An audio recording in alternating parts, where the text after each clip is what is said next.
It's beautiful, isn't it? I knew it.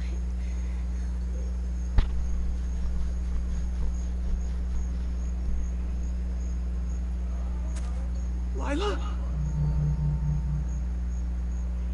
No, no, Lila.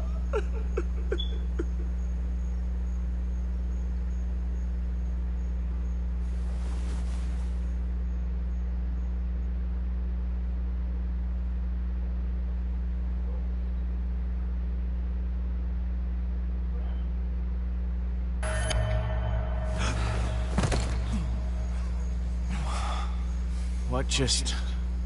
You had no right to see that. Those are my memories, not yours. It's not like I did it on purpose, okay? You can't blame me for this. That doesn't make it okay. I never said it did.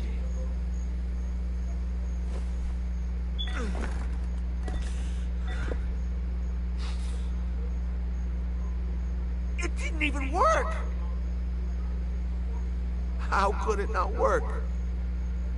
Come on. I was worried this might happen. Okay, we don't completely understand this thing. Not really. Yeah, a lot of good that does me now.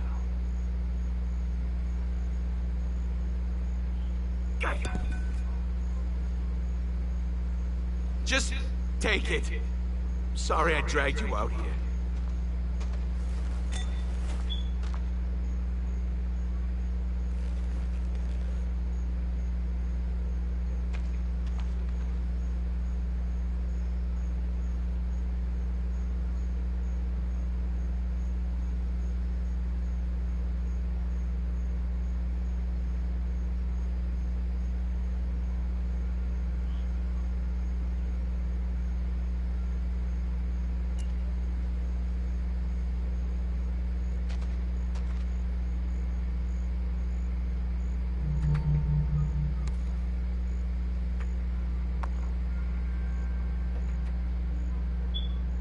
That's some crazy shit right here.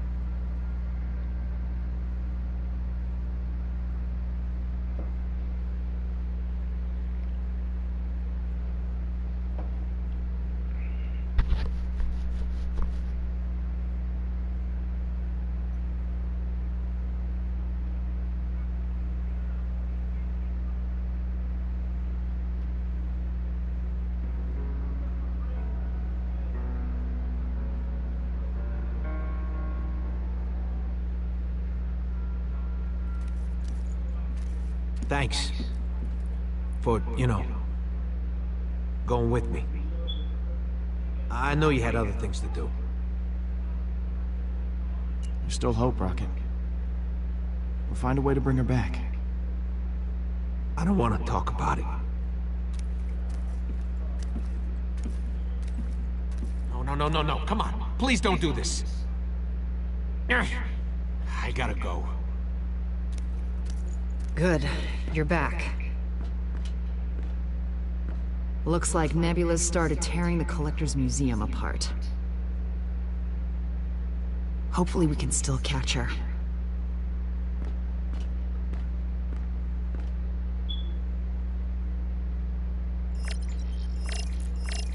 Carbon emissions are good.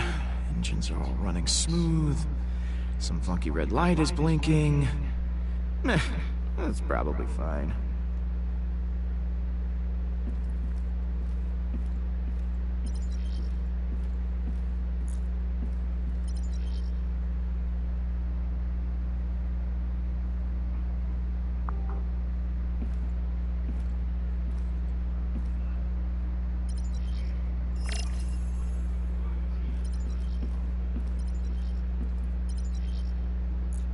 Wait. Shouldn't these parts be in the ship or something? Hey, Groot. I am Groot. Well, I'm gonna, go. Now. I am Groot.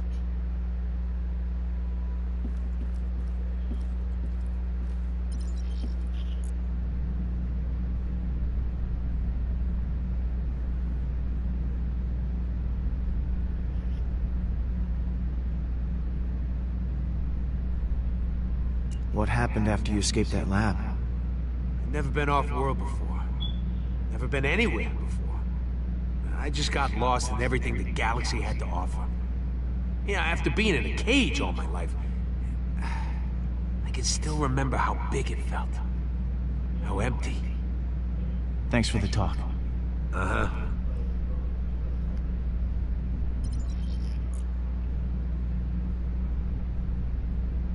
It's okay to miss her, you know. Come on, Rocket. It'll help you to talk about it. You've been keeping this to yourself for years. Worked out fine so far. Thanks for the talk. Uh-huh.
It's funny how alien all my Earth junk starts to look after a while.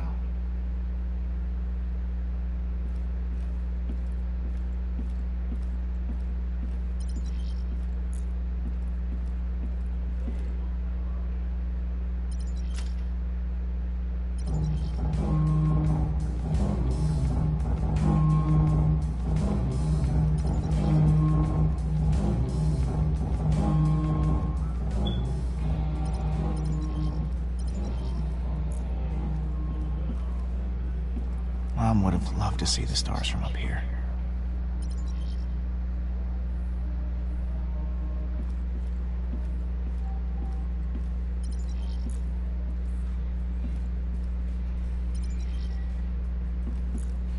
I am a collector of fine art.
Kel, What?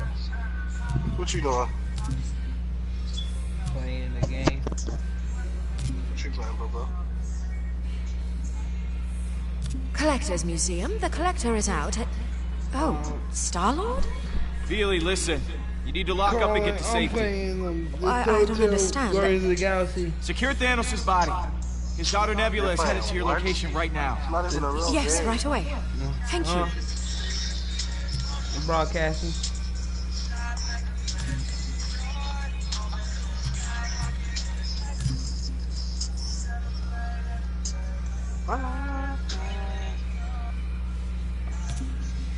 Nova Corps. Star-Lord? I'm afraid the Nova Corps has you blacklisted. The failure to cooperate, illegal disposal of a Class C volatile object. What? Look, we know you had Thanos' body. Now, I don't know what you did with it, and for your sake, I won't ask, alright? I'm gonna solid there. But you can expect no further help from the Nova Corps. Goodbye. And good luck. What? No, choice I made.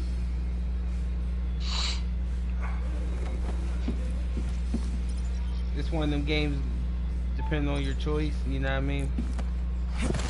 Everything else gets affected. Hey, everybody to the bridge. Thanos at the We're going to the Collector's Museum to intercept Nebula.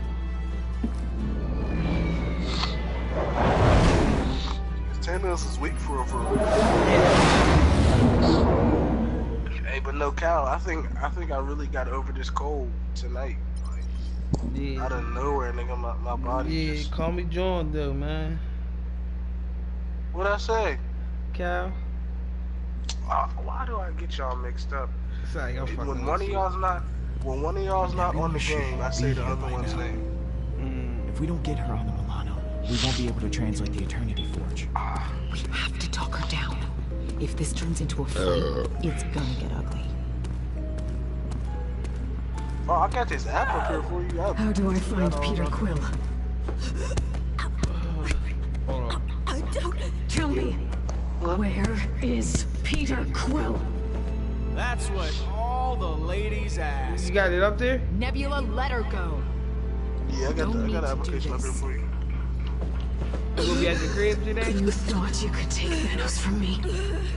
What have you done with him, Nebula? Your warning came too late. Thanos is safe now. I cannot say the same for you!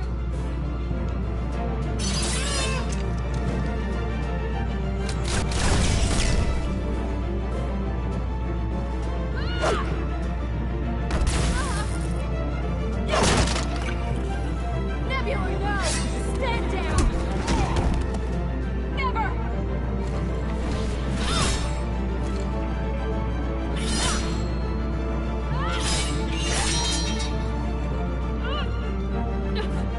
That's enough!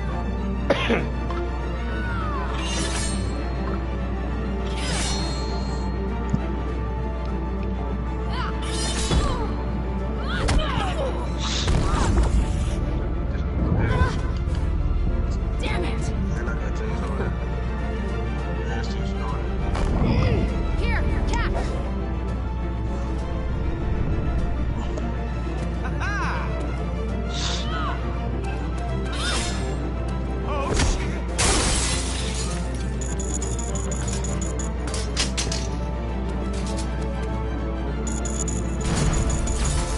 Careful, Peter!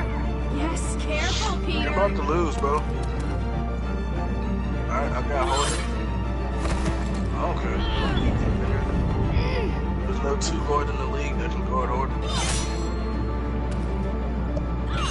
I'm putting it on 50 with you.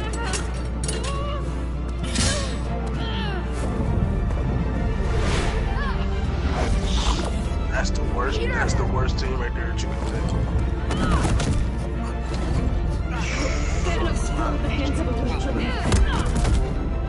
You've gone soft, Gamora. I can't wait till they put them new jerseys on here because that black And mama you Lakers think this is crazy. this? You still haven't learned anything.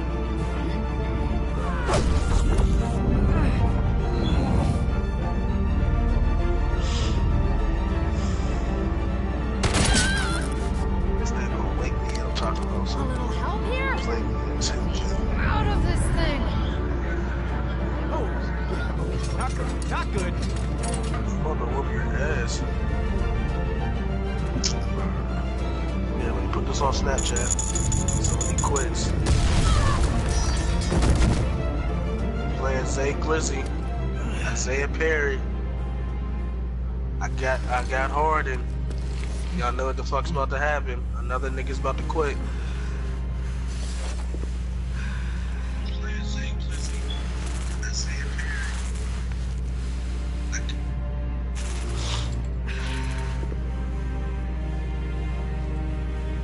That nigga's been in the pause menu for 3 minutes. Let that clock run down. I'm taking the dub. Okay. You may have broken me, but I have Thanos. You see who they're showing? All they did was show Harden. They ain't show nobody else, nigga.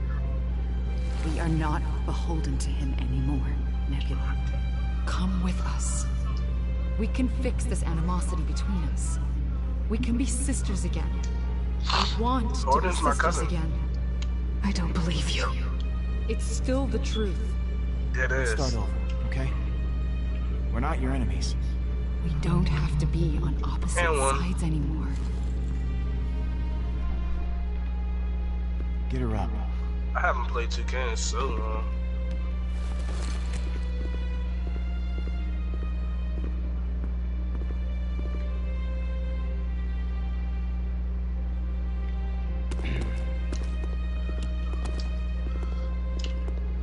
Oh, I did not mean to shoot that. I'm mad as hell. I did not mean to Sorry shoot about the that. mess. And I forgot I had Chris Paul, so you know what that means. So you know what that means. Chris Paul and Harden? You fucking serious?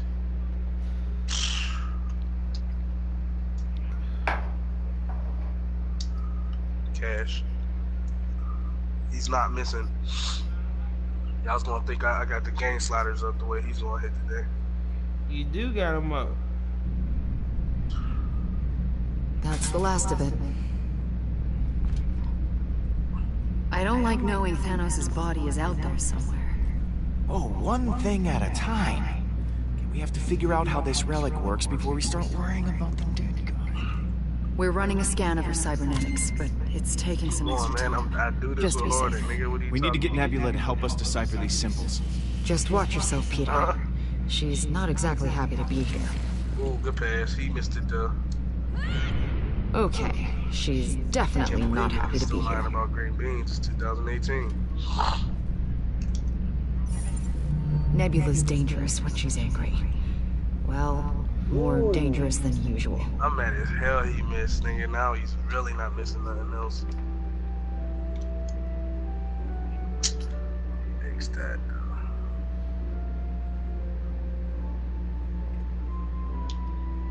Straight to the rack. Come on, man.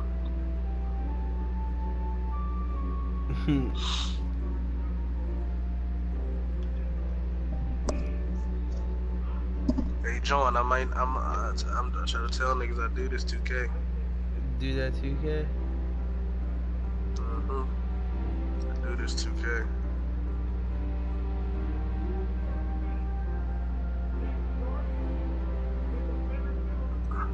Cause my dimes are fucking crazy.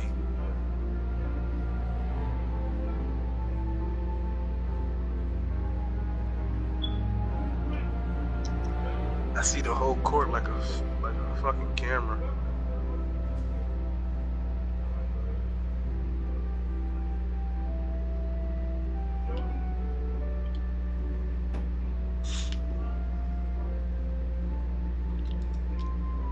Come on, quit playing with me.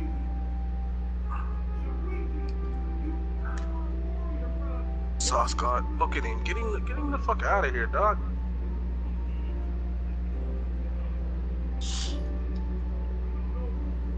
You're lucky they ain't got them free Meek Mill shoes on that Harden's wearing tonight. Yeah, he won them against the, well, he's wearing them against the Celtics. Come on, man. Come on, man. You know Harden is the only one on here with a 90+ draw foul. It's like going to the paint with a creative player with him. Oh, Westbrook just be dunking on everybody. Yeah. That thing's a cheat code. I was like, what the fuck? When I was playing with him. Yeah, wrong pass. Hey, I thought the game was broke, dog. Cause I'm like, yo, he acting like NBA Jams.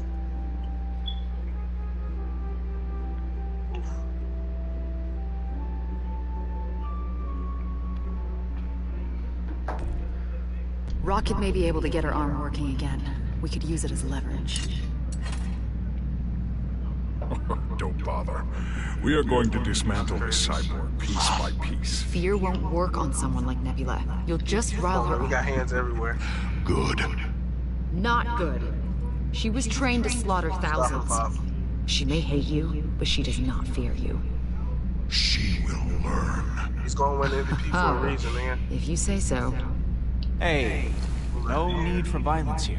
We already realized the shooters on your team. Nebula wants her arm back, so let's use that to our advantage. I do not like this plan. Here.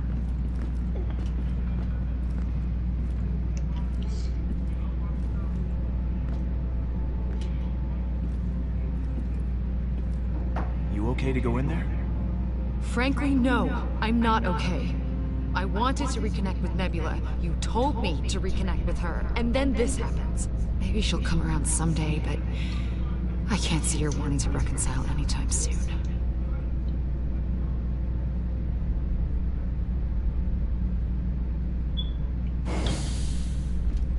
Yeah, we're good on that. So, here's the deal, Nebula. You've got a bit of a missing arm problem, and I've got a way to fix that. So, you interested in the trade? I'm listening. Thanos wanted this relic. And I know he had you learn how to read these glyphs. That's the Eternity Forge. You've heard of it? Yo, they're fucking How did you make playing with those me, runes like, appear? man, with me. I thought it didn't work. Come on, man, the defense is here, nigga. I don't know. That's what you're here for. Oh, really? I need you to help me translate them.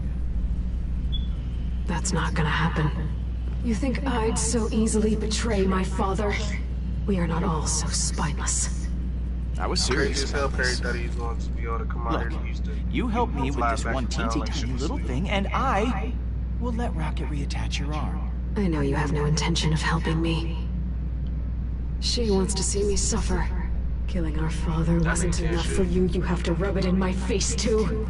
He raised you, Gamora. He loved you. That was not love, Nebula. And you let this imbecile murder him! You are the reason he's gone. You're the one who ruined my life. Whoa, this is a happy place. Yo. There's no need for that kind of name You got calling. Pacific Standard? I mean, really. The what? Damn, where you come from? You got Pacific Standard heist? Nah. What heist? I don't got no ice. Damn.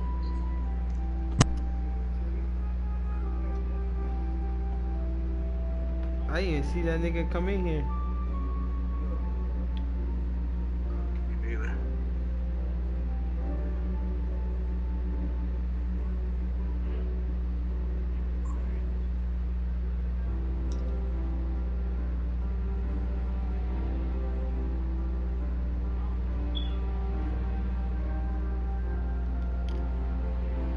It's crazy how that's all getting fouled out here and they're not calling shit.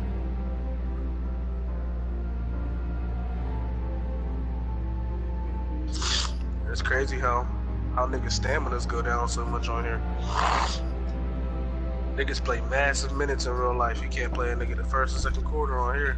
Imbecile. Oh, sorry I hurt your delicate little feelings. That's enough, Nebula! You pass judgment on me. On my father. But I know you, Gamora. You may have forgotten Tarval, but I haven't. I'm warning you, Never never speak the name! Nene, you've Tarval, never been able I'll to do get that with in your me. life. Why not bring him down? Pass it out. You want me to talk? Get rid of her! Don't be ridiculous, Yo, Nebula. he's I have fucking nothing to say to ass, you. nigga. I'll make you talk. You know I can. Gamora? You need to leave. What? Yeah, Now. niggas is really shitty out here. If I hear screams, I'm not helping you. She never cared about us. The minute things get difficult, she'll be gone. You'll see.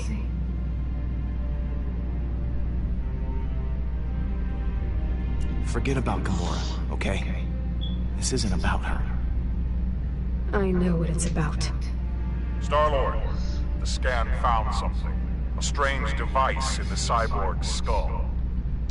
These past few days, they've been the worst of my life. I lose my father. Then you show up and capture me, and I'm forced to relive everything. Just leave me alone. I'm not trying to hurt you, Nebula. Doesn't matter, does it? You still did. But maybe there's a way to fix that. Oh, God. No. What are you doing? I know you won't take my word for it. So here, it'll tell you what you need to know.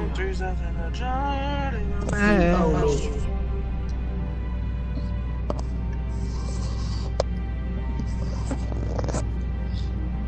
Thanks, Nebula.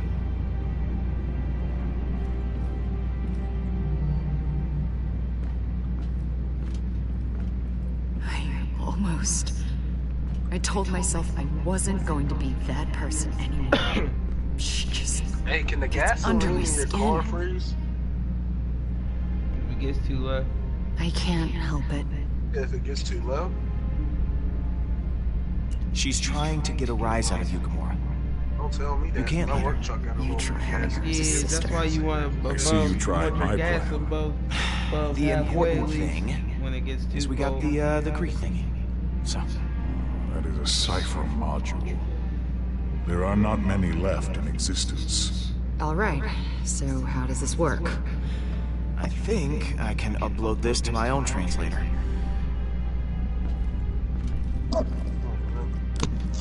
Fuck off me, okay? You can't block no green bean, okay? Okay, it says... This nigga really brought Damian Lillard back into the game. Helpful. He's childish. Did we find it in a temple? My mom said the same thing when Brought I Horton back. died. But maybe we missed something. We were a little preoccupied at the time. Come find me. Yeah, he's cut. He's cut off the You team. think? Oh no, he made a play. That Oh, he temple made a is play, nigga. completely What the fuck is he abandoned when talking we about, showed man? up. Except for all the dead Nova Corps bodies that Thanos put there. He got his roster spot back, man. Well, whoever it is, they should be able to help us find out more about the Forge. Luke Skywalker. I just hope this is all worth the effort. Let's get moving. We're going back to the temple.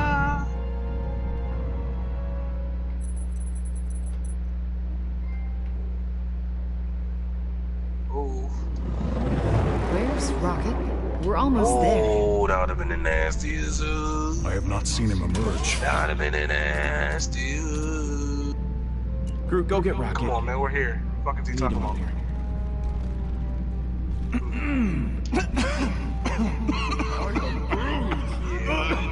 Yeah, let me sauce him real quick. Come on, get out of here. Let me sauce him. I am Groot.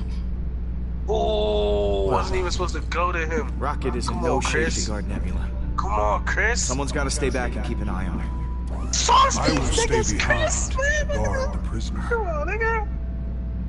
Hang on. No, you won't. I Chris am not Paul leaving him with the here. sauce, nigga. To take the lead, man. You heard him before. He wants to rip her apart. Mayonnaise, barbecue, I hot did say sauce, nigga. She's my sister, Drax. Well, what about Groot then? Oh, forget about Groot. I should be the one to guard Nebula. Buzzer beater shit, She's nigga. my sister. What the fuck is he talking about, No, nigga? it should be me. I have twice as many blades as you. You're the one who told me to reconnect with her. Now that she's here, I deserve that opportunity. And I'll make sure she stays out of trouble. I got fouled, but I ain't Nebula gonna play. is my responsibility. Your record on that matter is questionable. I just want you to know that James Harden ain't played that whole second quarter. Gamora, Down by 1 point. you should stay behind and keep an eye on Nebula. Maybe it'll give That's you a saying chance to something, talk. ain't it, Cole? Thank you, What'd Peter. you say? That James Harden ain't played the whole second quarter, and I'm only You down by side 1 with point. her again, Peter Quill. Perhaps I truly have no Hey, who's purpose. trying to give me 100,000? Let us return to the temple. I will be ready when you are. I need 100,000 in GTA. I am Groot. Just go, nigga. What?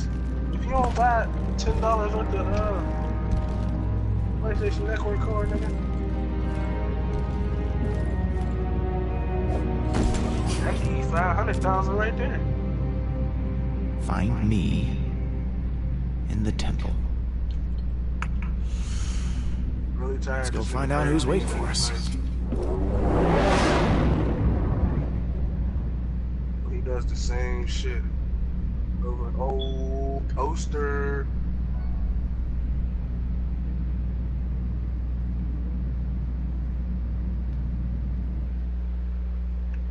Let's go.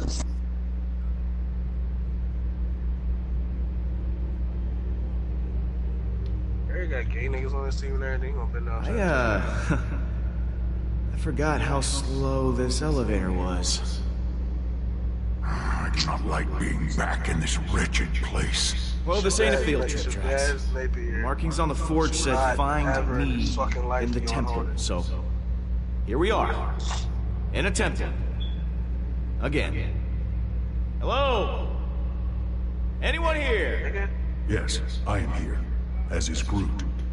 But I should be guarding Nebula on the ship. We've been over this, Drax. So, why don't we just spread out? Look for secret doors or passages or whatever. I've got my scanner. If anyone's here, we'll find them.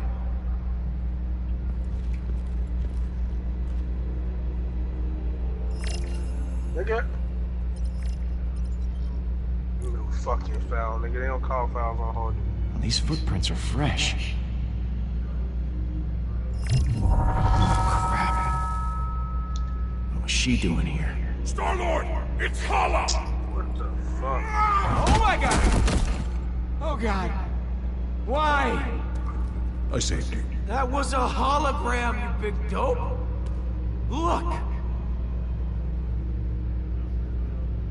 Where did they go? They went up. Alright, slow down, cause we definitely should be in the lead. This nigga's real butt as fuck.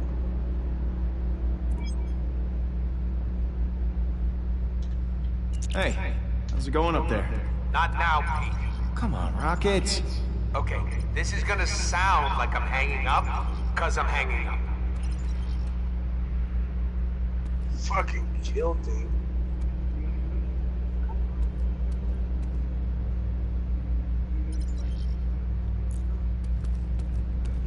Still more footprints. Now, what is she doing? Whatever they were trying to do, looks like they needed the forge to do it. Score one for the good guys. I am Groot!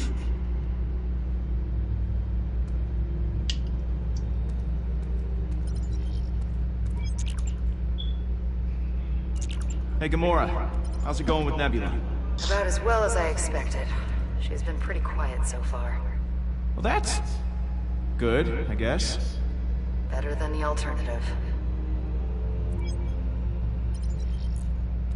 Man, Thanos really packed a punch. I still can't believe we all survived that fight. I am Groot. Change my fucking controls.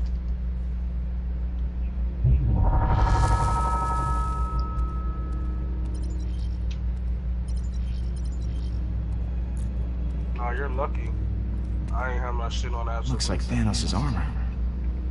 Didn't exactly protect him. Good. It is a comfort to know the Mad Titan was mortal after all.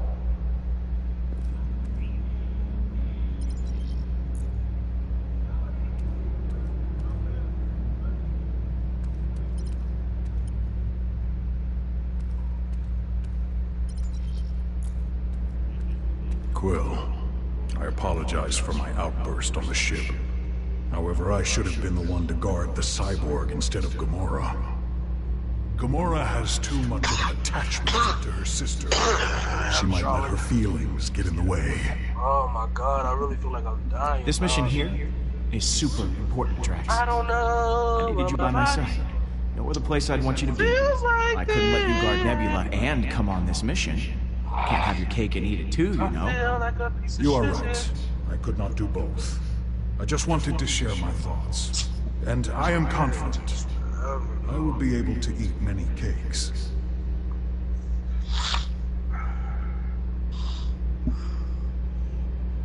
Let's not forget why we're here.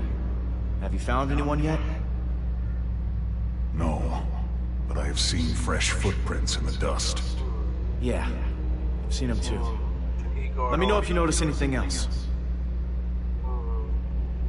Hey, you're not still upset about me choosing Gamora to guard Nebula, are you? You have explained your reasons to me, and I will accept that. That is enough. Okay, good. I think. We had to get our It's weird being back in this place again. Kinda gives me the creeps.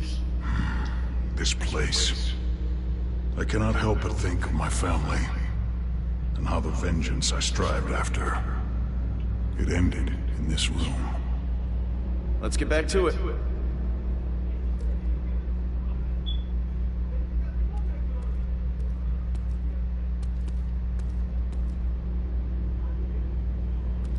Yo, this shit is unbelievable. Well, this is where Thanos found the Eternity Forge.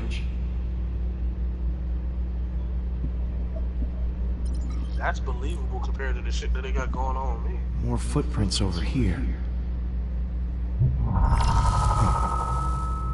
Hala was here, too. Her hand is going through the wall? There's something behind here. Hello? Anybody home? I wish you could get off my dick, Barry. Cause nigga, you didn't let me get no breathing room right there. Let a nigga breathe.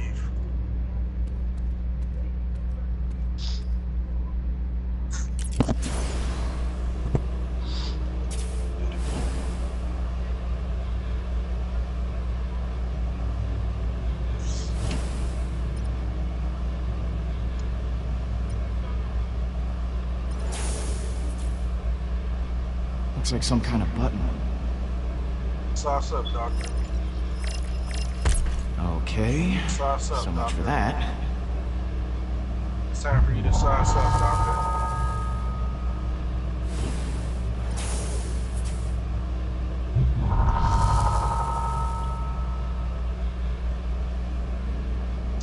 It's time for you to sauce up, doctor.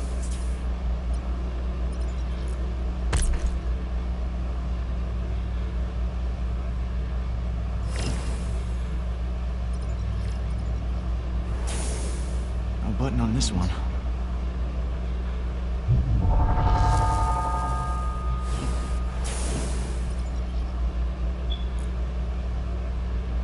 One over here, too.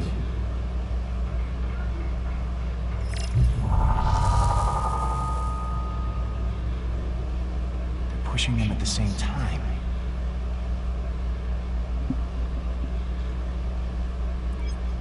That's the fakest shit I've ever seen all year. Just checking in. Anything new to report? Nebula is finally talking to me. That's new. Thanks for giving us this opportunity. Absolutely.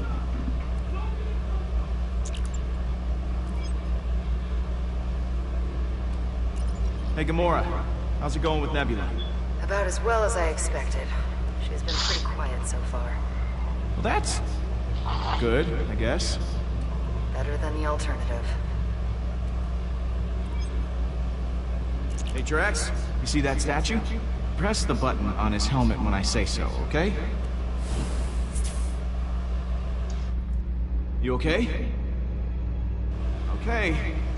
1, 2, 3. What happened? You went early. No, I didn't. 1, 2, 3, go! I was waiting for the go. Fine. 1, 2, 3, go! Again. 1, 2, 3, go!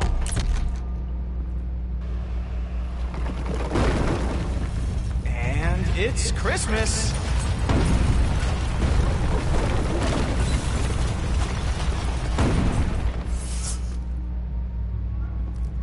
Check this out. definitely looks like the Eternity Forge. And those souls are being absorbed by it. That's why it didn't work for Rocket. It wasn't charged.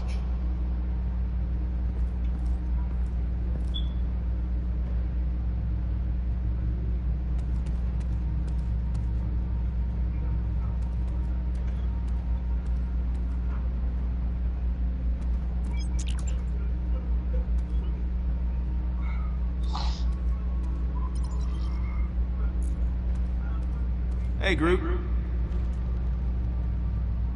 Y'all niggas styling the fuck out of order, dog. Keep up the good work.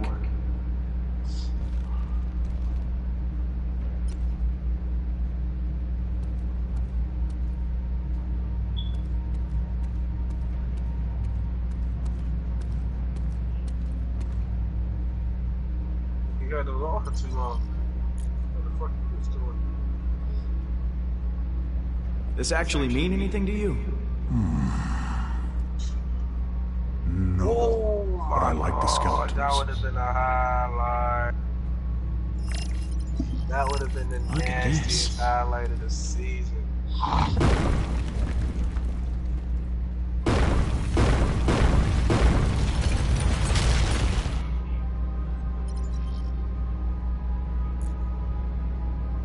Looks familiar. Oh my god. Is this where it goes, man? Ah! Is this where it goes bad, dog? They fucking Here shit, is dog. where Hala failed. No Eternity Forge, no prize. Here goes nothing. Look at that shit, dog, on the hood. On the hood, quit playing with me, dog. Whoa. What does it say? Hang on. Let's see if Nebula's cipher was worth all the trouble.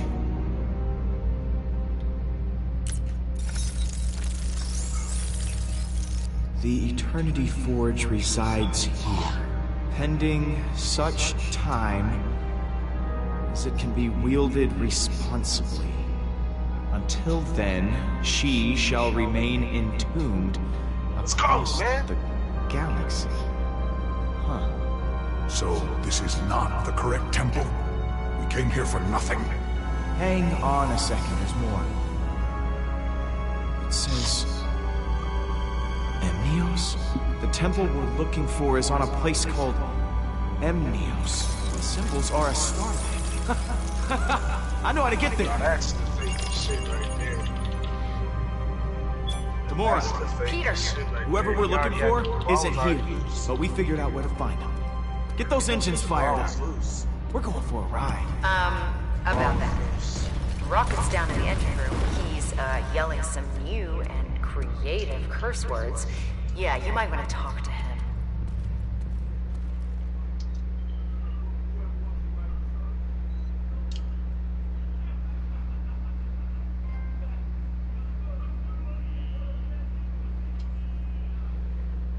That's crazy, niggas ain't.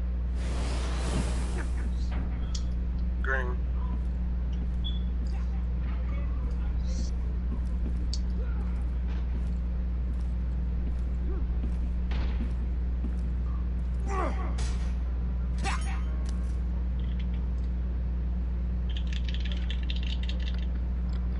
You better not miss this one, boy.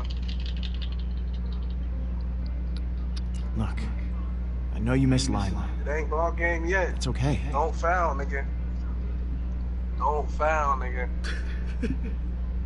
You got lucky they cheated the fuck out of me, nigga. Gordon's not gonna lose the ball like that. I know.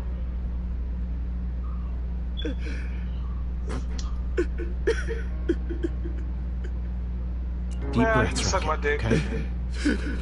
Trust me, it'll help. You can suck my dick. In, out. That's all niggas do is push it on Snapchat, like, in fucking life. She's gone. She was the only thing keeping me alive. What the fuck is you talking about? And I couldn't save Soft as her. hell. She protected me. Exactly. And Soft as hell. I couldn't. I couldn't help her. I know, Rocket. I saw what you really happened. do this, you won by 3 points. She didn't deserve to die like that. I thought if I could just get her out of there, she could just see it. This is all I have left of her. Damn, Sal. This stupid computer. I can't do this without her, Pete. All you gotta do is start it back up. I beat you, man. And we can play for money this time, man. I can't. She's always gonna be with you, Rocket. You haven't lost her. But it's gone. I can't. You see how soft niggas get, John? There's nothing left. I still can't. I don't want to give I her lost, up. nigga. John, I brought the game back with one. There was like 5 seconds left, and my team fouled him. Cause when I put it on my life, nigga, you couldn't beat me in none of it, nothing, nigga. And yeah, that didn't even sense. Cause on my life, you can't beat me. And this You nigga should Greg hold on got to it, lucky Rocket. with the late game foul shit was on. Means a lot to you. At the end of the game. Buddy's scared to play it back for the hundo though, so you know. What's going on? Get the Eternity Forge, keep it safe. Go help Rocket. What are you gonna do? I'm playing.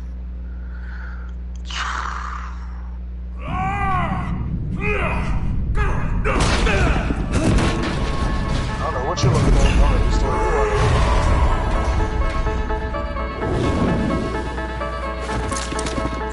I don't remember inviting you to. But you're scared as hell to play, like you left off the thing and hurt you strong. Not fair!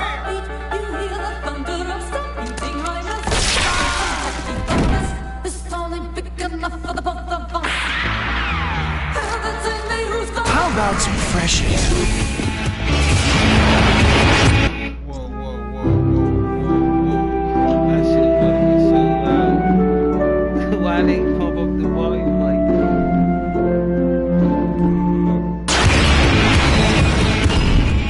Oh, that's right. There's no air in space. Oops.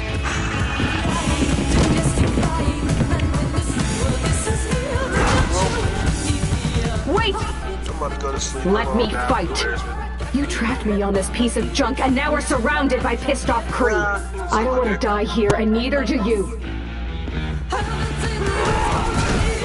If you keep me here, they'll kill you, your friends, and then they'll come for me too. Let me out. Without me, you're just gonna get us all killed. It's your only option. Let me fight, and those Kree are dead in minutes. Okay, but one move against my crew.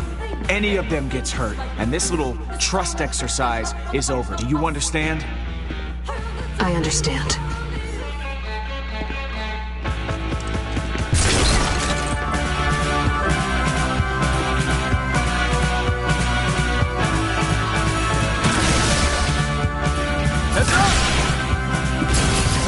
These irksome invisible enemies. Cowards!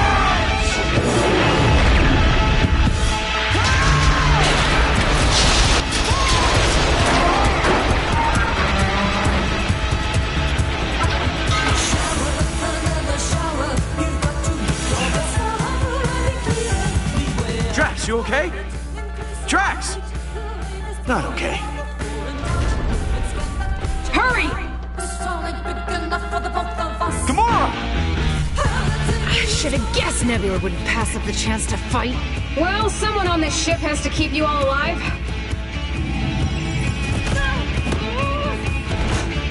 Here! This one's yours.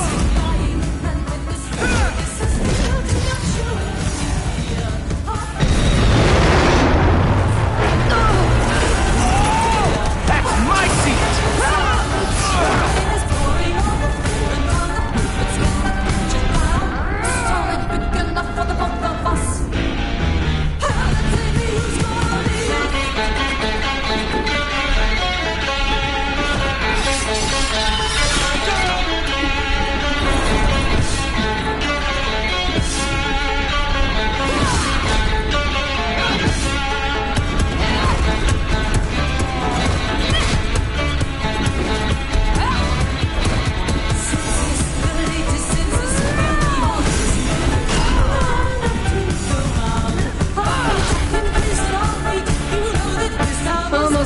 times, isn't it? Never gets any easier.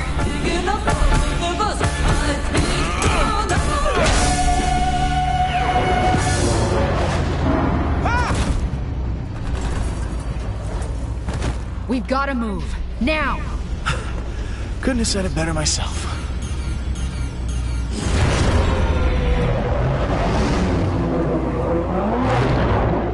And that is the engine room. Rocket! Nebula and I will keep the bridge secure. Just get the power back on.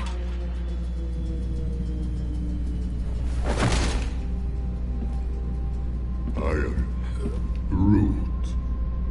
Right. Engine room.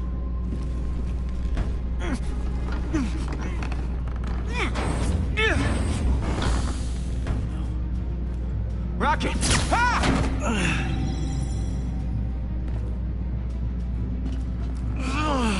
You think you could possibly win against the Kree?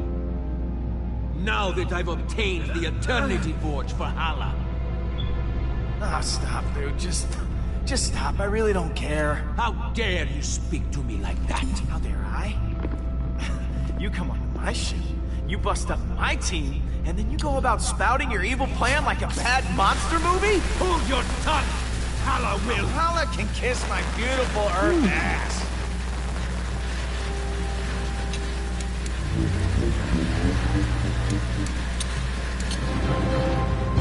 Hey, guy! What's it like being on fire? That bad, huh? Stupid.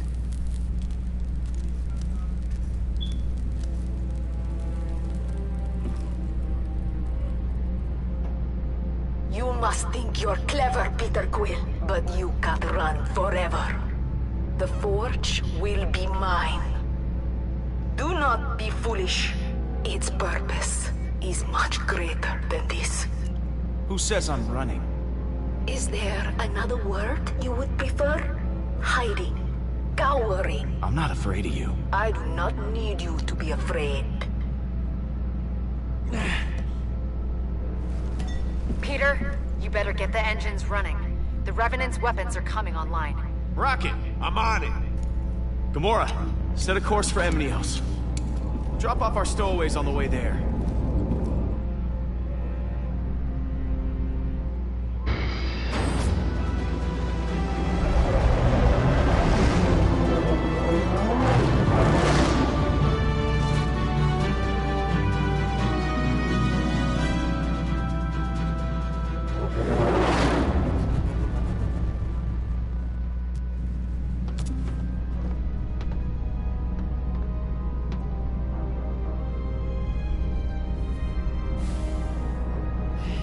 Is everything okay? Whatever you say. You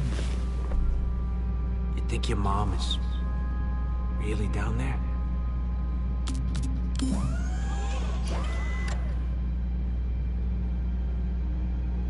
No.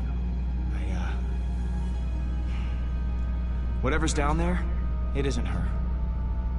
But we need to find out what it is. People you love. You know it in your gut when they're gone. But maybe there's a chance the relic could bring her back. I mean, if you could bring your mom back, what then? You still gonna be doing this?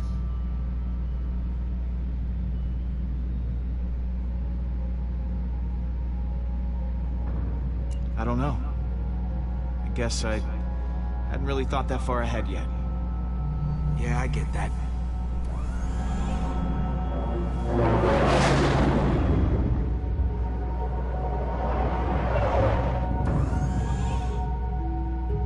This is it.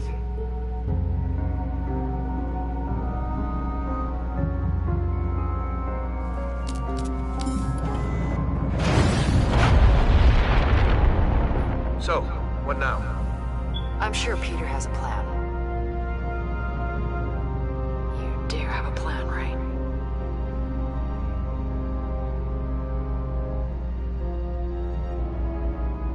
I know what I'm doing, guys. Trust me. Can't argue with that.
that a moon gets so big and bright, it's supernatural delight. Everybody was dancing in the moonlight.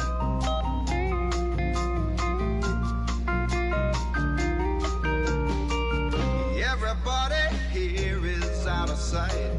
They don't bark and they don't bite. They keep things loose, they keep things alive. Everybody was dancing in the moonlight. Dancing in the moonlight. Everybody's feeling warm and bright. It's such a fine and natural sight. Everybody's dancing in the moonlight. We like our fun and we never fight. You can't dance and stay uptight. It's supernatural delight. Everybody was dancing in the moonlight. Dancing in the moonlight. It just never stopped. We were at each other's throats over it. I am Groot. I am Groot. I am Groot! You ever play that game, Monkey in the Middle? No? Well, here's the thing. There's a bunch of jerks. They stand in a circle. They toss a ball around. And some poor turd in the middle tries to catch the ball. That turd, that's the monkey. And I... man. I was that turd. Oh, Peter just... he's not the most mature. Sometimes he can be just a huge...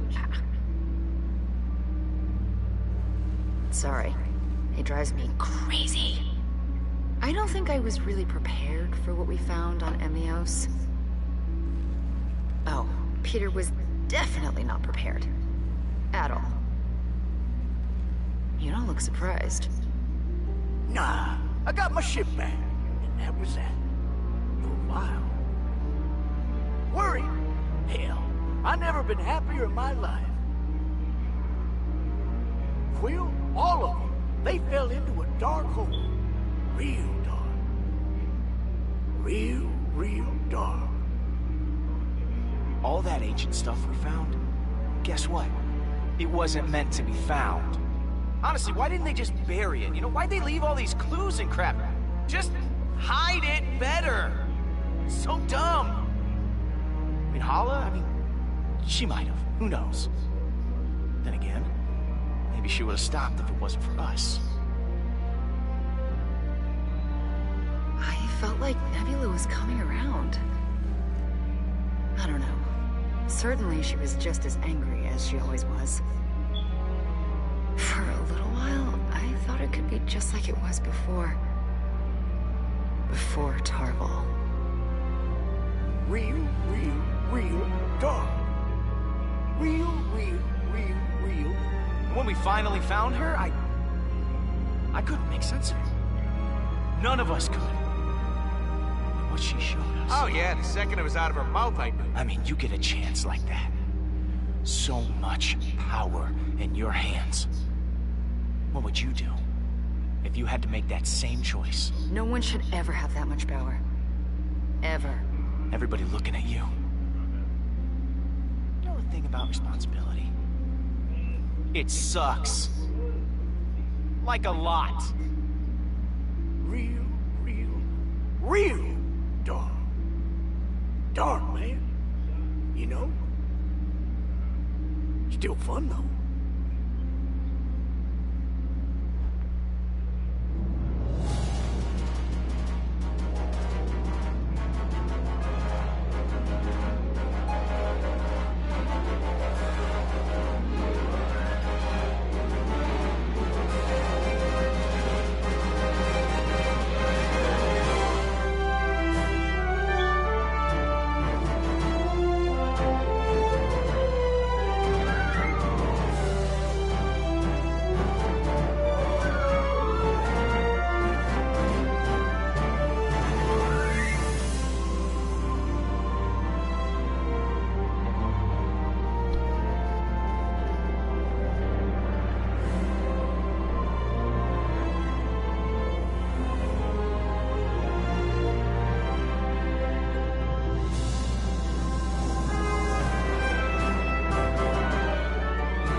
These NBA players at one point in their careers were labeled as busts.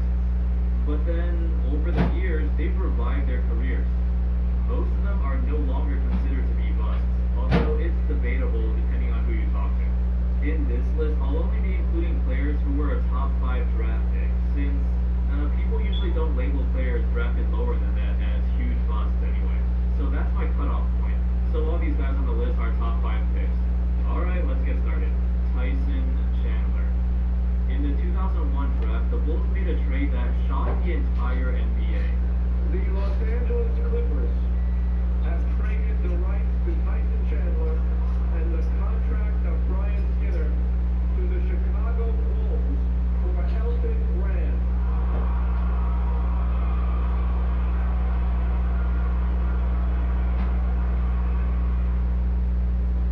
They traded away Elton Brand, who was the number 1 pick in 1999 and just had 2 seasons of averaging over 20 points and 10 rebounds a game. Chandler was the number 2 pick in the 2001 draft, 18 years old, and came to the NBA straight out of high school. The reason the Bulls even considered a trade like this was because they thought very highly of Chandler, but they also drafted Eddie Curry in the same draft as well, so they had 2 18, 19-year-olds playing the same position, and neither of them looked good at all in the beginning of their careers. I guess around the time, drafting high school prospects was a big deal because they saw guys like Kobe, KG, and T-Mac dominating the league. However, as Chandler's career progressed, he turned himself into a solid player. He became the defensive anchor playing with Chris Paul in New Orleans, and then he was a major piece in helping the Mavericks win their first championship. Eventually, he'd also become an all-star and defensive player of the year with the New York Knicks. Although overall his career did not meet expectations, it was a great turnaround for a guy who was once considered as a huge bust. Next up, Marvin Williams. The 2005 NBA draft was filled with some amazing players, which included Darren Williams and Chris Paul. However, Marvin Williams was the guy drafted at number 2, ahead of both of them. At the time, the Atlanta Hawks took a huge gamble, going with the 6'9" tall, super athletic guy with huge potential, over 2 point guards who were seen as the safer option. And as all of their careers progressed, Darren and CP3 developed into superstar point guards, while Marvin was nothing more than a role player on a playoff team. He was decent, don't get me wrong, but 5 or 6 years into his career, and it was pretty much set in stone that he was a huge bust, especially looking at the players picked after him. However, looking at it now, Marvin is still in the league and he's still a starting caliber player. By the time he joined the Charlotte Hornets, he developed a great three-point shot and he became a solid defender, 2 parts of his game that were missing when he was younger. To be honest, Marvin is still considered a bust by most people, but his career is still going strong. He evolved and adapted his game for this modern NBA, and he definitely deserves some credit for that, especially since most players in his situation would have fallen out of the NBA by now. Shaun Livingston.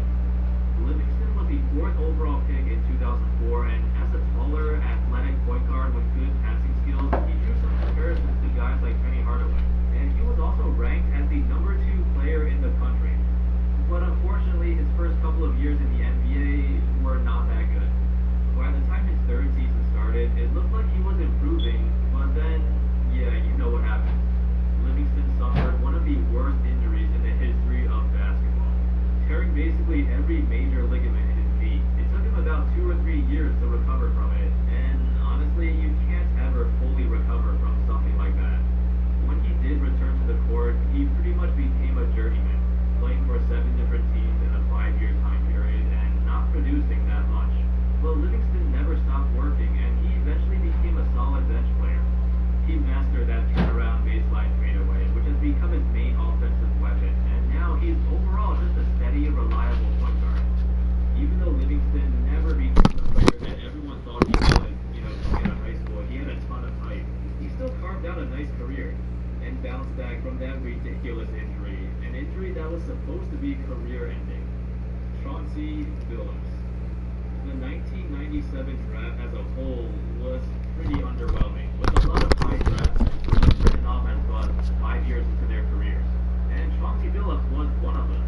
He actually got traded during his rookie season, which basically meant the Boston Celtics gave up on him already. That's kind of crazy, but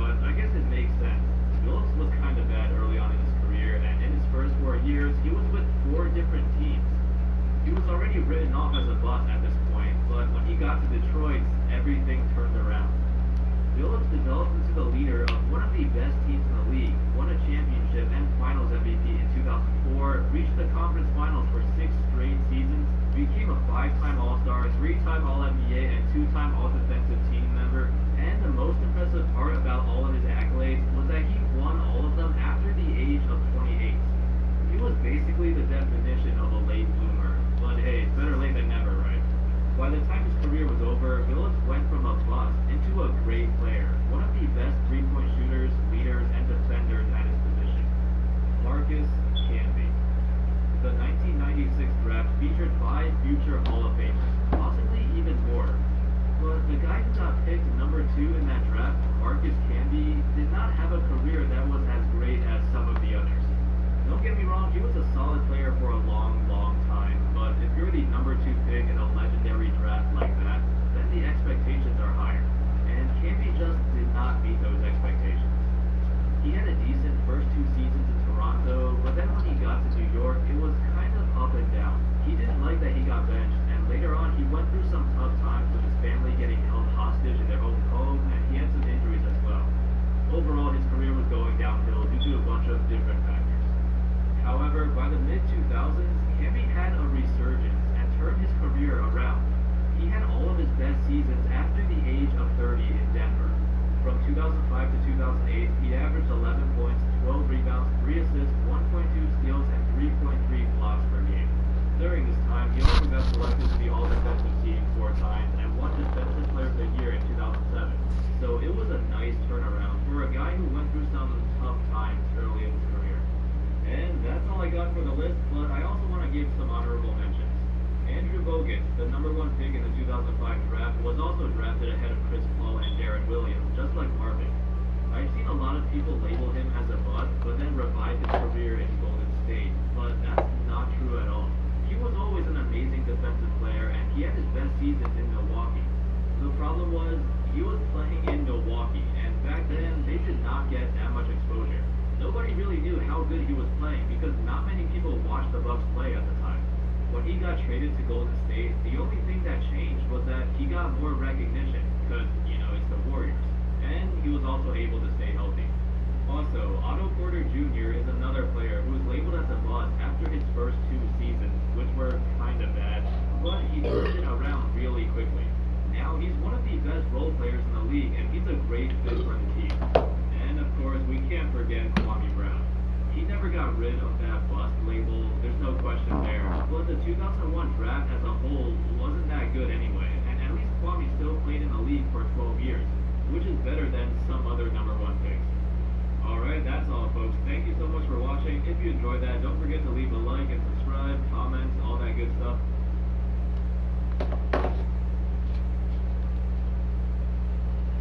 My parents gave me the name Joanne Alton, but life gave me the name DePasa.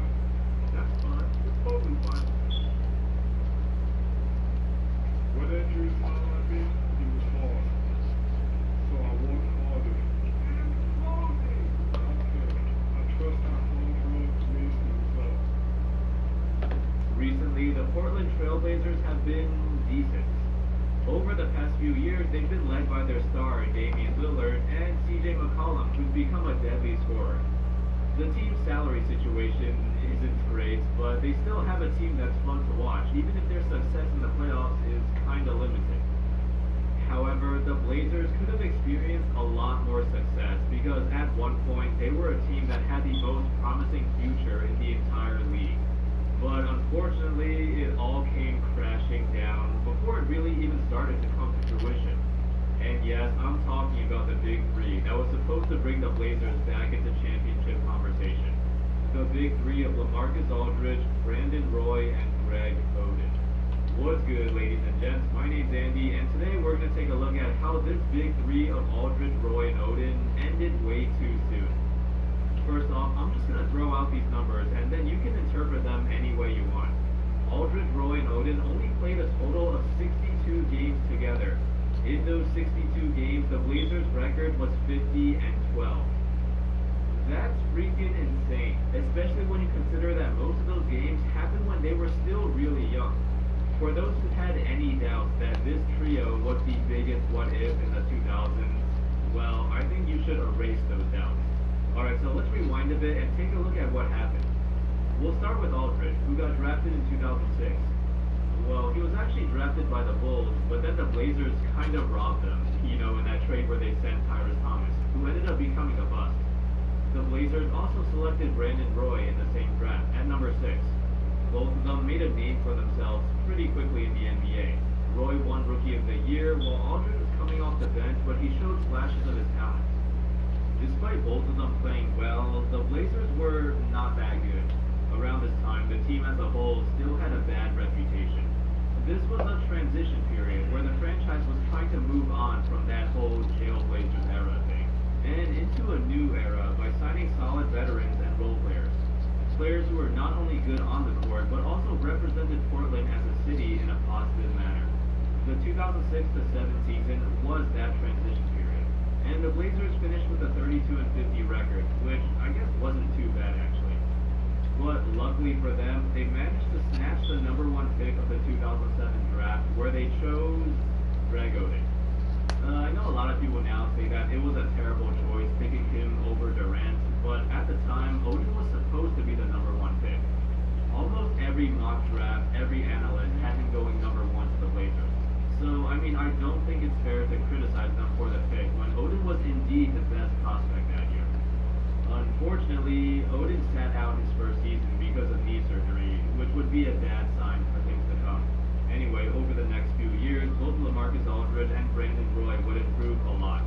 Aldridge basically doubled his scoring output in his second year in the league, while Roy became an all-star. The 2007-8 season saw the Blazers improve to a 41-41 record, but still missed the playoffs. Fast forward to the 2008 offseason, and Oden was finally ready to play. But Roy had a small problem with his knee. He had to get surgery to remove some loose cartilage in his left knee, and although this seemed like a minor issue, it would also be a bad sign too. Regardless, he was healthy by the time the season started, and the trio of him, Aldridge, and Oden finally took the court together. Oden played 61 games in the 2008-9 season, which was very promising. He only played around 20 minutes a game and averaged just 9 points and 7 rebounds, but there were a couple of games where he looked really, really good, like he had superstar potential. He had a game where he had 22 and 10, and another game where he had 24 and 15, and defensively, he already looked great right away. So Roy and Aldridge continued doing what they usually do, and the Blazers finished the season with an incredible 54 and 28 record. They were one of the biggest surprises that season because nobody thought that this young team would be that good, but they were. As I mentioned earlier, Oden played limited minutes and did not score that much, but all three of them complemented each other very well. Aldridge liked to take his opponents on the perimeter and developed a good mid-range shot, so it opened up the driving lanes for Roy and also let Oden do work in the post. Keep in mind, back then, a power forward that could shoot the mid-range was very rare, but also very valuable. And Aldridge was just a very skilled, very versatile player. He still is today. Anyway, the Blazers lost in the first round of the playoffs, but everybody noticed how good they were. I mean, look at it this way. You got two players who are 23 and 22 years old, and then you have a 20-year-old number 1 pick who people projected to be the next generational big man. And they just led their team to 54 wins in a really tough Western Conference. That sounds ridiculous. But the Blazers were going to be the next great team, the next great dynasty. They had the brightest future in the NBA and the best young core players at the time. At least, that's what everyone thought. After Roy's incredible 2009 season, where he averaged 23 points, 5 rebounds, and 5 assists per game, the Blazers signed him to a 4-year max contract over the summer. And then Aldridge was signed to a 5-year, $65 million deal. They made it clear that these two guys were going to be the future of the franchise. But as for Oden, he was having a great start to the season, but then he suffered a leg fracture, just over a month into the season. This caused him to miss the rest of the 2009-10 season, and apparently, this would actually be the last time we saw him in a Blazers jersey. 1 year later, Oden realized that his leg wasn't healing properly, and he experienced more recurring knee issues too. He had to get arthroscopic surgery in 2012, and then another microfracture surgery as well, which would turn out to be his third microfracture of his career. At just 23 years old, too, Oden had the knees of a grandpa. Part of the reason could have been caused by his uneven legs. Apparently, his right leg is slightly shorter than his left, which forced him to always walk with a limp. And if you're playing basketball at the highest level, it's gonna cause some problems. Most of Odin's leg injuries were on his left leg because he's probably overcompensating on that side of his body. But yeah, for the next 3 seasons, Odin did not play a single game, and his career with the Blazers was over. He did try to make a comeback in 2014 with the Miami Heat, but that didn't work out either, and that pretty much sums up his career. Anyway, the Blazers won 50 games in the 2009-10 season, but lost in the first round again. As for Roy, he was coming off of 3 straight All-Star selections by this time. However, he started to show serious signs of knee problems. Around the 2010 playoffs, he had to get another knee surgery. And then later on, it was discovered that he had a degenerative knee condition that slowly chipped away at his cartilage over the last few years, and he just could not play anymore. He went from averaging over 20 a game to just 12 points a game on career-low shooting percentages in the 2010-11 season. Although Roy did have one last great performance in the 2011 playoffs. In Game 4 against the Mavericks, he led a furious rally. The Blazers were down by 23 points, but Roy led them back into the game with some ridiculous clutch shots. They would win the game, but eventually lose the series. This game from Roy gave people hope that he could return to his former self, but actually the opposite happened. Roy was forced to retire because his knees degenerated so much that he literally had no cartilage at all in there. He was 26 years old. And just like Odin, he tried to make a comeback, but it also failed. So now, Aldridge became the only guy left of this once promising Big Three, and he became their franchise player, but mainly because of circumstance. Even though they lost Roy and they lost Odin, the Blazers were still able to surround Aldridge with some good young players who complemented him very well, and the Blazers still remained competitive. Drafting Lillard was the final piece for the team, and in 2014, the Blazers won their first playoff series in like 14 years. They had some good years with Aldridge and Damian Lillard, but then in the 2015 offseason, Aldridge would leave and sign with the Spurs. That officially marked the end of that era. And that's all, folks. That sums up the story of how the most promising Big Three never put it together. Injuries suck, and we all know it, especially since the Blazers have had a history of terrible luck. It's amazing to me that the organization is still able to put together a competitive team. Right now, they're still very fun to watch, but they're not legit contenders. Instead, they've become the biggest what-if in recent history. Thanks for watching, everyone. I hope y'all enjoyed that video. Also, I just want to say, I actually made another channel, but it's not related to basketball. I've always been a huge history junkie growing up, and I love reading all these stories about weird events and people, and I wanted to make a channel to share those things I came across. I just posted my first video there, so if anyone's interested in cool history stuff, I'll put the link to my second channel in the box below. But obviously, the basketball videos here will not go away. Thank y'all for the support.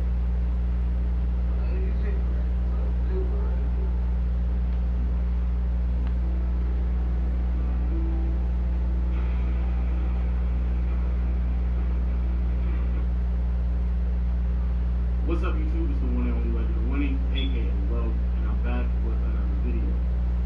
So in today's video, what I decided to do is shed some light on an individual that has some miraculous, phenomenal, unbelievable moments.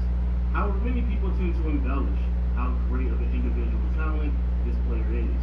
A player that many people, especially those who have never even watched him, cling on moments and get emotional about playoff series that really were not even that impressive when we start to realize that this player was on teams that never really had a chance of winning a championship. And that player is Reggie Miller. And let's just get this out of the way. When a player is deemed overrated, that does not mean that player is bad. Doesn't mean he's terrible. Doesn't even mean that he isn't at least a star in some regards. But it does mean that the overwhelming opinion or the view of that said player is a bit exaggerated, embellished, and extended to the point where you can indeed label that person as overrated. And when it comes to Reggie Miller, in many people's eyes, they believe that Reggie Miller is one of the top 10 greatest shooting guards of all time. I've seen people label Reggie Miller as a top 50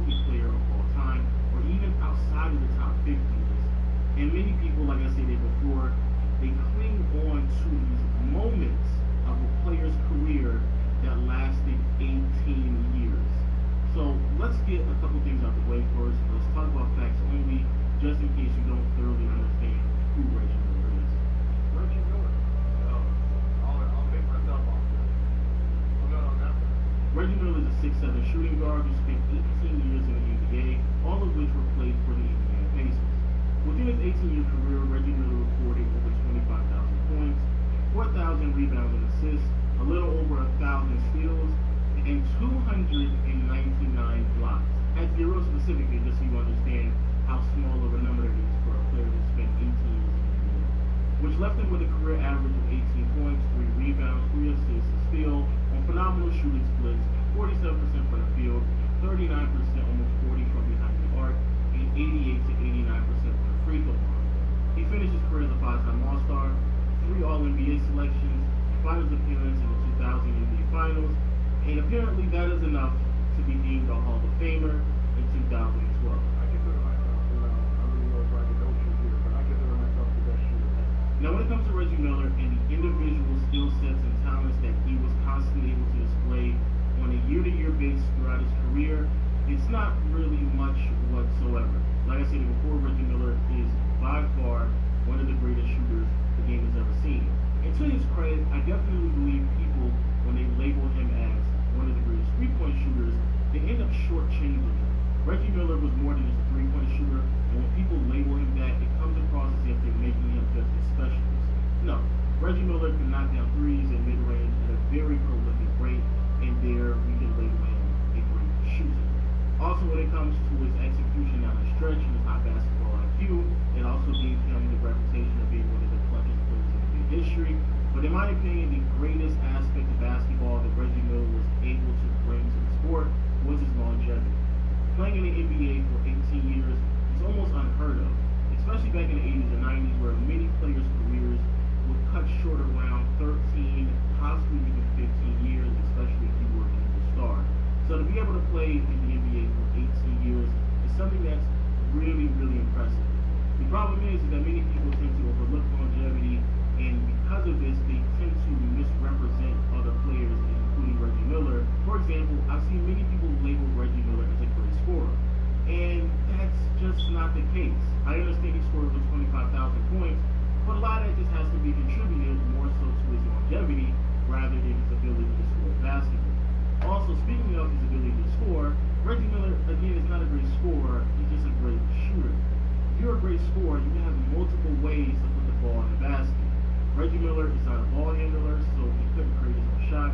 He doesn't have any presence in the post whatsoever, and he's not a strong finisher around the rim.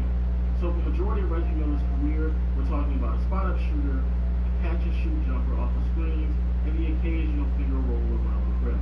But that's really it. Reggie Miller does not have this endless arsenal of offensive moves that can get him easy buckets. That's just not the case. Also, speaking of the rest of Reggie Miller's repertoire when it comes to the skill sets, Reggie Miller was not a ball handler, so he wasn't a facilitator. For someone who's 6'7", grabbing 3 rebounds is just disgusting. And then when it comes to athleticism, Reggie Miller wasn't physically stronger than many people. He wasn't faster than his opponents. And it's not as if like he had this 40-inch vertical. He wasn't a leaper at all. So athletic-wise, he just wasn't that impressive either.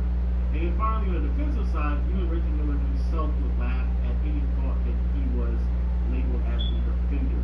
So when it comes down to a Reggie Miller, great shooter, longevity, great execution down the stretch, that's really it when we're talking about the individual talent of Reggie Miller. What do you think that Reggie Miller performed? What percent game tonight? Obviously, a lot of their offense goes to Reggie Miller, and they look at him as a captain.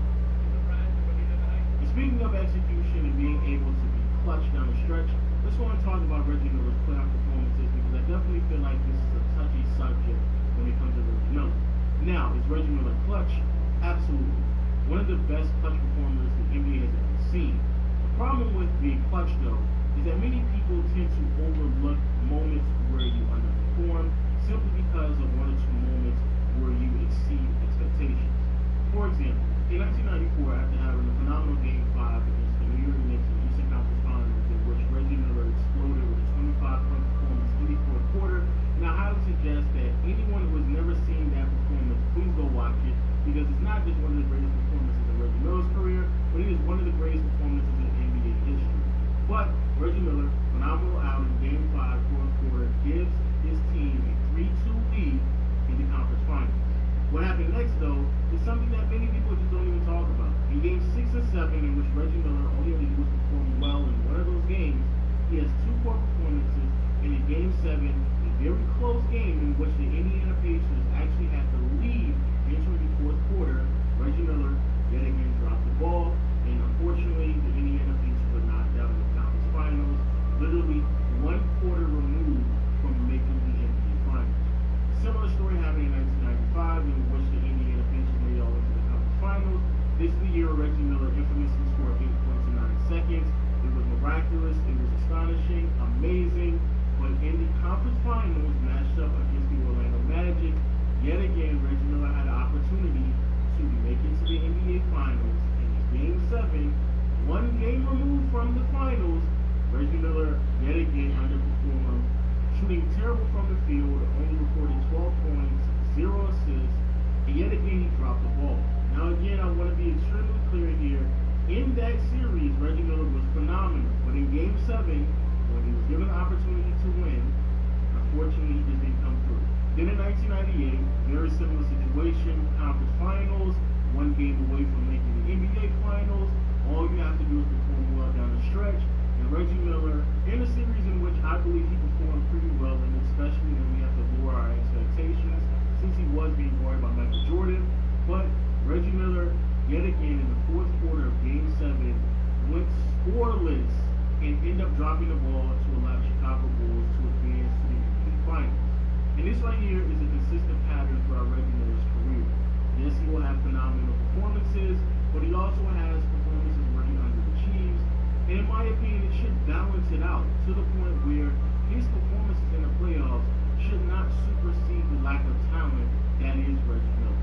I think the Pacers are the smartest team playing in basketball right now. They can keep games close. I think they'll win because of their intellectual capacity. You need to win the series? I like the Pacers in 6. Now I know what many people are going to sit there and say.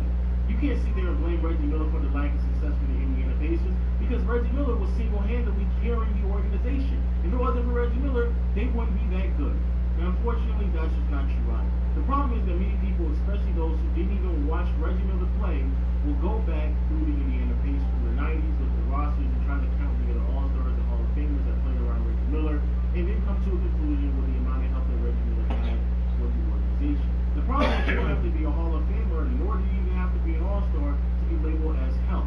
Because before the 1994 season, Reggie Miller statistically was having pretty solid years, at least compared to his own standards. And yet, the Indiana Pacers were barely a 500 team, and when they were making the playoffs, they were getting knocked out in the first round.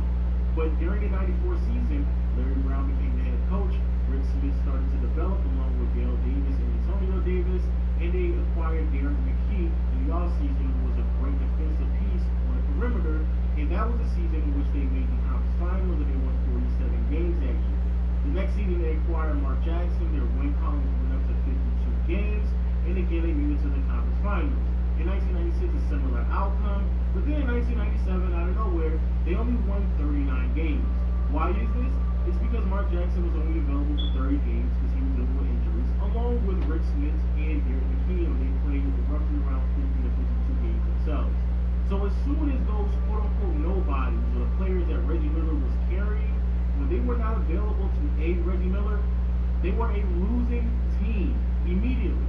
And then in the very next season, when everyone was healthy, they went back up to winning 58 games and made it to the conference finals. He needed them just as much as they needed them. Now we move on to the accolades. Trust me when I say this is going to be a shorter segment simply because it's not really much to talk about because Reggie Miller doesn't have that many accolades to his name.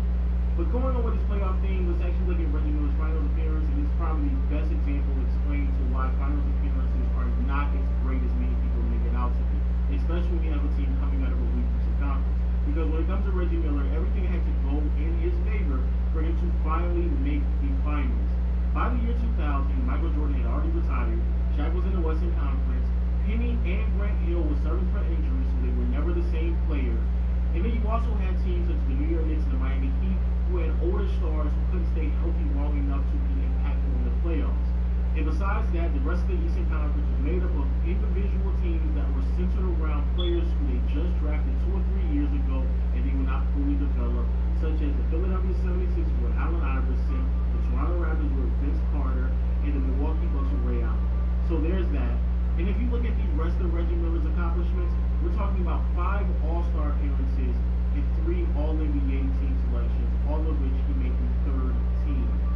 That's not impressive whatsoever. And honestly, I thought that maybe he had a hard time making the All-Star game because Michael Jordan's in the East. And so that obviously takes away one All-Star selection. However, in 1994, when Michael Jordan was retired, Reggie Miller still did not make the All-Star game, nor did he make the All-NBA team. And then we move on to 1995, in which Michael Jordan didn't play enough games to make the requirement to be selected to an All-Star nor All-NBA team. And yes, Reggie Miller did make the All-Star team that year. But in 1995, you would assume since Michael Jordan was removed from the Jordan NBA season, that Reggie Miller should have received at least a second-team All-NBA selection, but he did neither. He barely made the selection with the third team. And when you start to look at some of the other players who were selected as guards, who were put on the All-NBA teams before Reggie Miller, you start to realize Reggie Miller might not even been a top 5 guard in the NBA during this stretch. There's other shooting guards, such as Mitch Richmond, who should receive way more credit for his contributions during the 90s than Reggie Miller should have.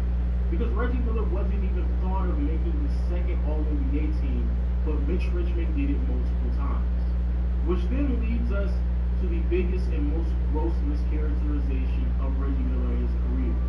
There is this belief that Reggie Miller was way ahead of his time, that he was a revolutionary, that he was the first and only player during the 90s to shoot three-pointers at an abundant rate, that he was an outlier, that he was the player, the first player, the front runner, the forefather, the one to actually popularize three-point shooting. Because everyone else before him and during the 90s, they occasionally shot the three-point ball, and he's the only one to make a career out of the long-range shot.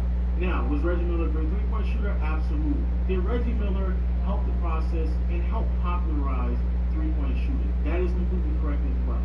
But to make it seem like he's the only player, and to make it seem like he was an outlier during the 90s is inaccurate.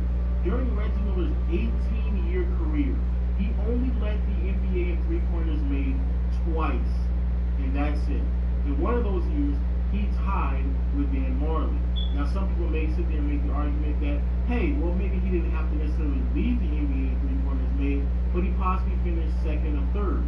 In some years, that's true, but it's only a handful of years. For a majority of Reggie Miller's career, he finished 5th to 10th in three-pointers made on a year-to-year basis, which means that, yes, he was an above-average three-point shooter, and he did shoot it at an above-average rate when it comes to the volume and the amount that he was shooting. However, that does not mean that he was on the level of a Steph Curry, where in today's NBA, even to today's standards, Curry led the NBA in three-pointers made for 5 consecutive seasons. Curry was an outlier, and his closest competitor was not even close to catching Curry. Reggie Miller, comparing him to his own peers and other three-point shooters during the 90s, he looked fairly normal against other players that you would deem as three-point shooters. So if we're going to give credit where credit is due, yes, Reggie Miller receives some credit, but so does the Dan Marleys, the Dennis Scotts, the Mookie Blaylocks, the Glenn Rices, along with Mitch Richmond, which is a player that I really want to harp on, along with Glenn Rice as well. Because both of these players shot three-pointers at the exact same rate as Reggie Miller did. And the percentages are extremely close to Reggie Miller as well. And they did it for a 3, 5, 7-year stretch, very similar to Reggie Miller. And I know many people are going to sit there and say, well, if that was the case, why is it that Reggie Miller ended up #1 in three-pointers made of all time until Ray Allen?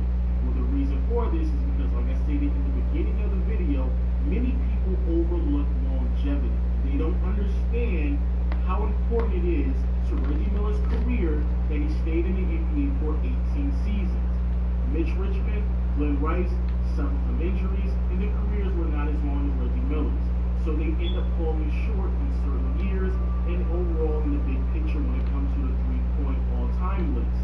But Mitch Richmond and Glenn Rice's peak years are better than Reggie Miller's. Mitch Richmond was selected to more All-NBA teams than Reggie Miller. Mitch Richmond was selected to second All-NBA teams, which Reggie Miller was never selected to. However, no one talks about Mitch Richmond or Glenn Rice when it comes to the revolutionary style of basketball that they played during the 90s as well. You know why? because people overrate Reggie Miller. So Reggie Miller, great shooter, clutch performer, longevity, top 15 to 20 shooting guard of all time, top 100